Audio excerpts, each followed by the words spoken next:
Dear students, welcome in our channel. इस video में हम सीखने वाले हैं class 12th subject biology chapter number 12 biotechnology and its application के बारे में। यहाँ पर हम सीखने वाले हैं जीन क्लोनिंग किस टाइप से की जाती है। क्या सीखेंगे हम यहाँ पर कि जीन की क्लोनिंग किस टाइप से की जाती है। अब जीन क्लोनिंग क्या होती है, जो डीएनए होता है ना, इसके ऊपर इस टाइप से छोटे छोटे दाने जैसे कुछ स्ट्रक्चर्स होती है। ये दाने जैसे जो स्ट्रक्चर होती है, इन्हीं को कहा जाता है जीन। अब इसमें से अगर हम एक जीन को यहाँ पर इस फ्रेगमेंट को काट कर आइसोलेट कर लें, यानी कि अलग कर लें, और इस जीन की अगर हम बहुत सारी कॉपियाँ बना लें, तो उसे ही कहा जाता है जीन क्लोनिंग। जीन क्लोनिंग में क्या करते हैं हम, एक जो जीन होता है उसकी हम बहुत सारी कॉपियाँ बनाते हैं, ठीक है, और उसके थ्रू फिर हम कोई सा भी केमिकल कंपाउंड बनाते हैं, जैसे कि हार्मोन है, प्रोटीन है, या डिफरेंट टाइप के सेल्स है। ये सब चीज़ें वहाँ पर हम बना सकते हैं। अब ये किस टाइप से की जाती है वो हम यहाँ पर डायग्राम की हेल्प से समझते हैं। यहाँ पर ले रखा है हमने एक होस्ट का डीएनए। होस्ट डीएनए कौन सा है, यहाँ पर ये वाला डीएनए है, ठीक है। और दूसरा हमने ले रखा है यहाँ पर, ये है फॉरेजन डीएनए। ये जो फॉरेजन डीएनए है, इसी के अंदर वो जीन है जिनकी हमें बहुत सारी कॉपियाँ बनानी है, यानी कि ऐसे जीन प्रेजेंट है इस फ्रेगमेंट में जिनकी हमें बहुत सारी कॉपियाँ बनानी है, यानी कि जीन क्लोनिंग करनी है। तो अब इसके लिए हम क्या करते हैं, ये जो दोनों यहाँ पर डीएनए है, इनको एक रेस्ट्रिक्शन एंडोन्यूक्लियस एंजाइम आता है, उसकी हेल्प से इनको हम काट लेते हैं। इसको यहाँ से कट कर दिया हमने, इतना सा एक फ्रेगमेंट निकाल दिया। ऐसे ही ये जो डीएनए है, इसके हमने छोटे छोटे टुकड़े कर लिए यहाँ पर, यानी छोटे छोटे इसके फ्रैगमेंट्स बना लिए।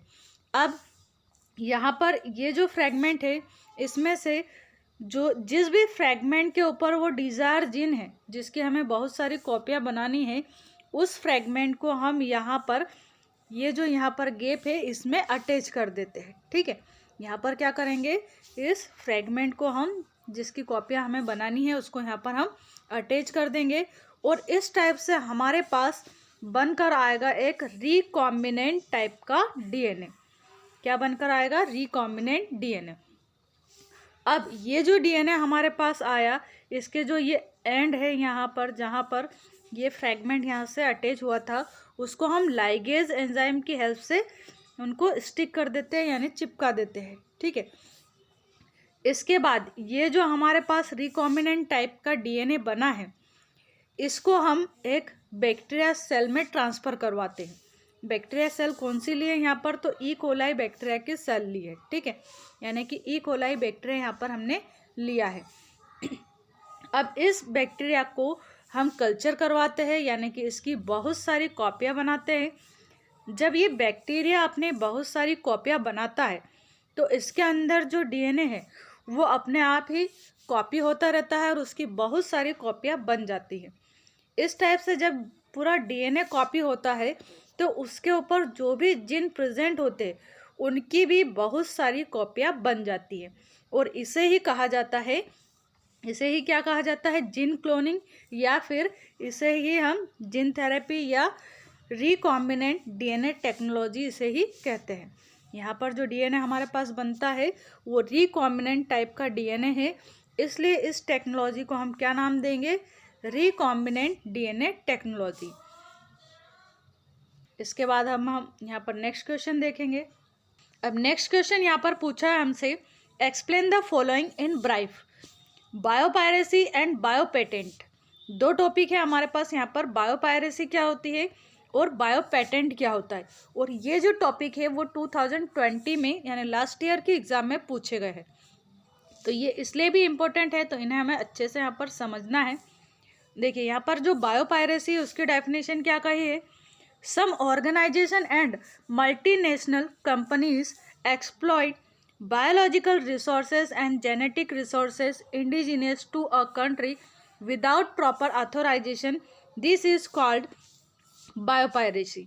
बायोपायरेसी में क्या किया जाता है कि किसी भी पर्टिकुलर कंट्री के कोई भी बायोलॉजिकल जो वस्तु है, जैसे कोई बायोलॉजिकल एनिमल हो सकता है या फिर कोई प्लांट हो सकता है, अगर कोई अदर कंट्री या कोई अदर ऑर्गेनाइजेशन विदाउट उस कंट्री की परमिशन के उसकी किसी भी वस्तु को डिस्ट्रॉय करती है या फिर उसका इलीगल टाइप से यूज़ करती है अपने बेनिफिट के लिए, तो उसे ही हम कहते हैं बायोपायरेसी। अब इसको हम एक फिल्म के एग्जाम्पल से समझते हैं। जैसे कि मान लीजिए कोई प्रोड्यूसर है, वो अपनी एक फिल्म बनाता है, ठीक है, एक मूवी बनाई, उसने फिल्म बनाई। अब मान लीजिए उसको फिल्म बनाने में 1-2 करोड़ का खर्च आया। जब उसको थिएटर में रिलीज़ करता है तो कोई व्यक्ति मान लो उसकी चुपके से कॉपी बना लेता है और फिर मार्केट में उसको बेच देता है या अपनी वेबसाइट पर उसको अपलोड कर देता है और इलीगल टाइप से वो अपना खुद का बेनिफिट कमाता है। तो वो क्या कर रहा है, वहाँ पर फिल्म की पायरेसी कर रहा है, यानी कि फिल्म की इलीगल टाइप से कॉपियाँ बना रहा है। और इस कारण से जो फिल्म का मेन प्रोड्यूसर है उसको काफ़ी सारा नुकसान होता है।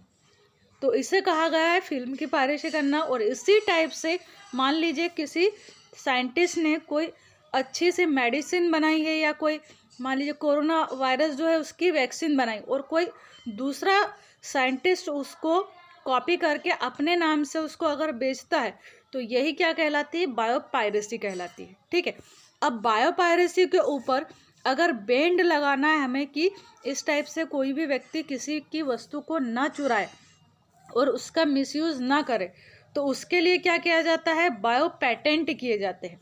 बायो पेटेंट में क्या होता है कि मान लीजिए आपने कोई सी मेडिसिन या कोई सा ऐसा माइक्रो ऑर्गेनिज्म डिस्कवर किया है जो कि किसी पर्टिकुलर डिसीज़ के लिए बहुत अच्छा काम करता है, तो उसका आपके नाम पर एक सर्टिफिकेट जारी होता है।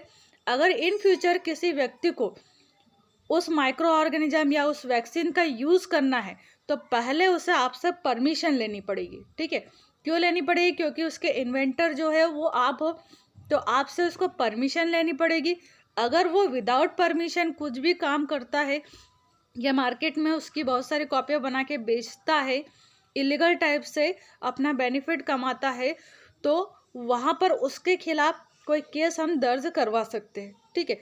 तो बायो पेटेंट क्या है, एक टाइप का सर्टिफिकेट प्रोवाइड किया जाता है गवर्नमेंट की ओर से, जिससे कि हम क्या कर सकते हैं, हमारी जो भी इन्वेंट की हुई वस्तु है या किसी पर्टिकुलर कंट्री की अगर कोई वस्तु है तो उसके लिए वो उसे संरक्षित कर सके। जैसे हमारी कंट्री में जो हल्दी है या नीम है, आंवला है, इनसे हम बहुत सारी आयुर्वेदिक दवाइयाँ बनाते हैं, तो इनके ऊपर हमने पेटेंट ले रखे हैं, ठीक है। अगर मान लीजिए कि हल्दी के ऊपर अमेरिका या कोई अदर कंट्री पेटेंट करवा ले तो फिर हमें हमारे ही चीज़ों के उपयोग के लिए उनसे पहले परमिशन लेनी पड़ेगी। हमारे यहाँ के जो भी व्यापारी है उनको मार्केट में मान लो हल्दी को ही बेचना है तो उसके लिए उन्हें पहले परमिशन लेनी पड़ेगी अमेरिका से, तब जाके वो मार्केट में उस वस्तु को बेच सकते हैं। तो इसे कहा जाता है यहाँ पर बायो पेटेंट, ठीक है। अब हमारे यहाँ की जो बासमती चावल की प्रजाति है उसकी बासमती चावल में ही टोटल 27 टाइप के अलग अलग किस्में पाई जाती है, यानी कि अलग अलग टाइप की इसकी प्रजातियाँ पाई जाती है। अब बासमती जो चावल है उसका प्रोडक्शन हमारे यहाँ ही किया जाता था स्टार्टिंग से ही, बट अमेरिका ने इसके ऊपर पेटेंट ले रखा और कहा कि ये हमारे यहाँ सबसे पहले उगाया जाता था। अदर कंट्री जो है वो अगर इसका यूज़ करती है या इसका प्रोडक्शन करती है या इसे मार्केट में सेल करती है तो उससे हमारी परमिशन लेनी पड़ेगी। तो इसके लिए फिर काफ़ी मुद्दे भी उठे और फिर ये जो इलीगल टाइप से इनने बायो पेटेंट लिया था वो एक टाइम ऐसा आया कि वो कैंसिल हो गया और भारत को उसके लिए फिर से बायो पेटेंट मिल गया था। तो इस टाइप से यहाँ पर हमने समझे बायो पेटेंट और बायोपायरेसी क्या होती है। अब हम यहाँ पर नेक्स्ट देखते हैं। नेक्स्ट क्वेश्चन है what is forensic science. Forensic science क्या है और साथ ही हमें एक्सप्लेन करना है यहाँ पर डीएनए फिंगरप्रिंटिंग क्या होती है। तो इसको हम शॉर्ट में समझते हैं। यहाँ पर देखिए फोरेंसिक साइंस की यहाँ पर पहले डेफिनेशन दे रखी है कि फोरेंसिक साइंस होता क्या है।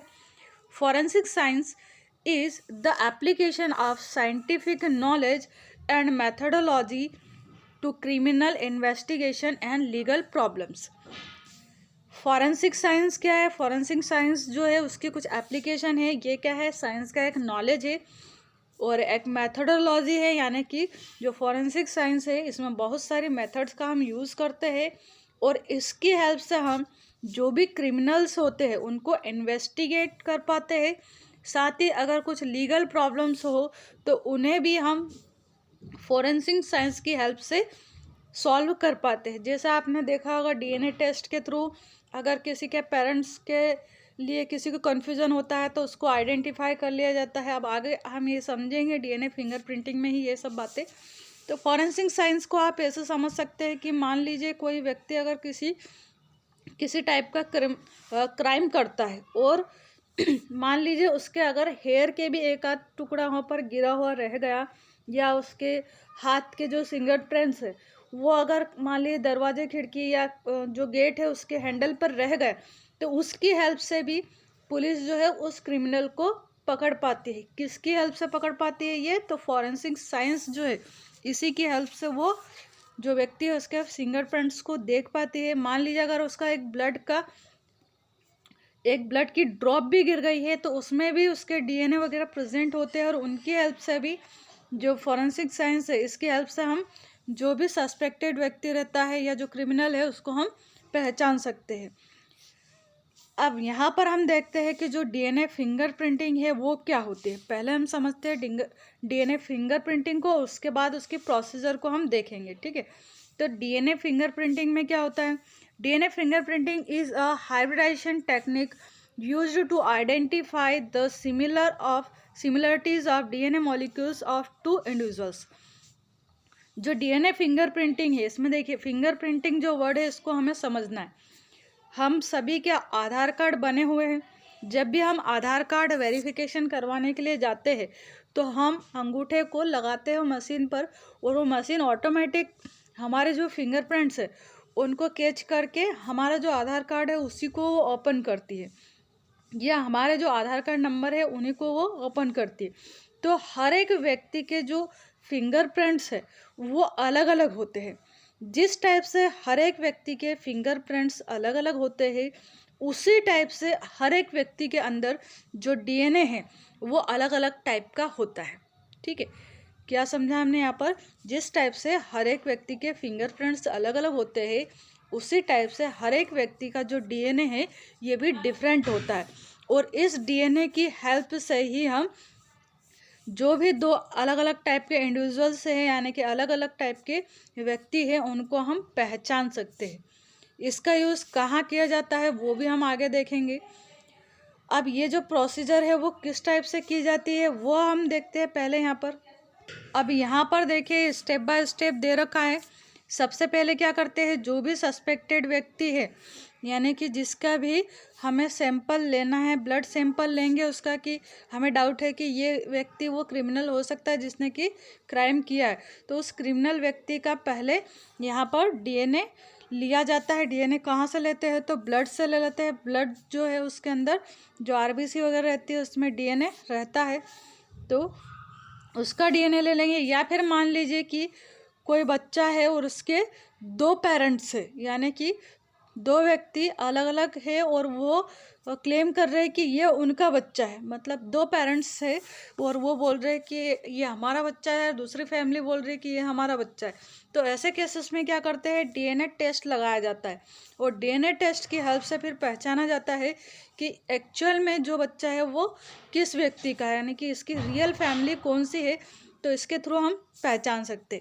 अब यहाँ पर देखिए, मान लीजिए ये बच्चे के डीएनए की प्रोसीजर है और ये उसके पेरेंट्स के जो डीएनए है उसमें मान लीजिए कि फादर का जो डीएनए है उसके लिए यहाँ पर हम ये प्रोसीजर कर रहे हैं। सेम इस यहाँ जो प्रोसीजर है वो कि वही प्रोसीजर यहाँ पर है।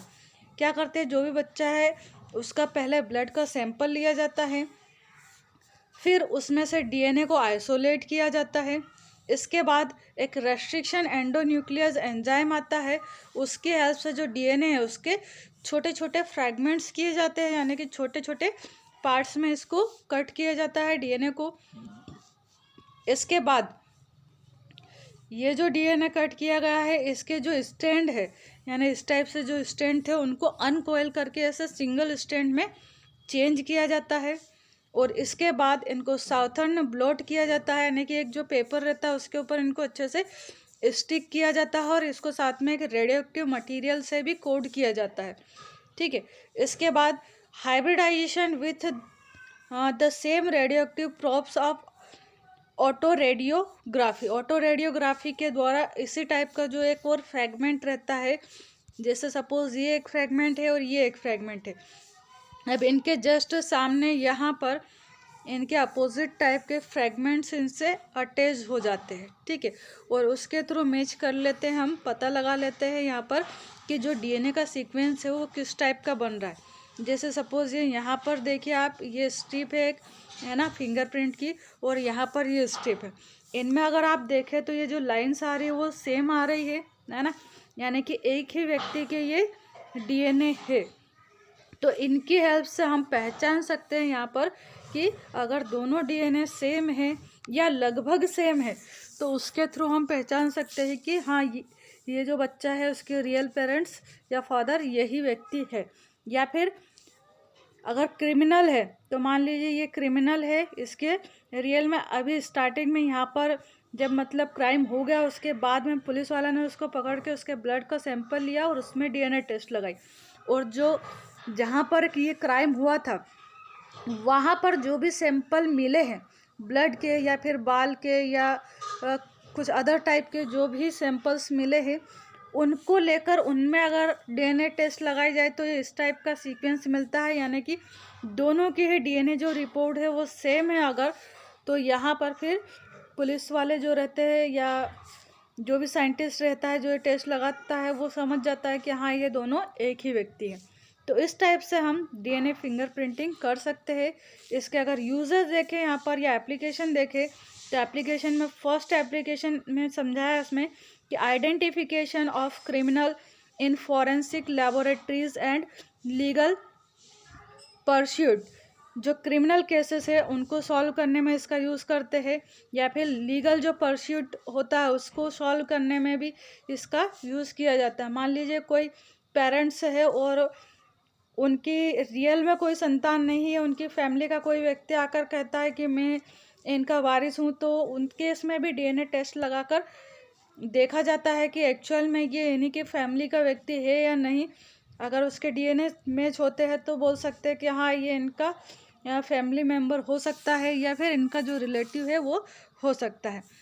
इसके बाद नेक्स्ट हम देखते हैं यहाँ पर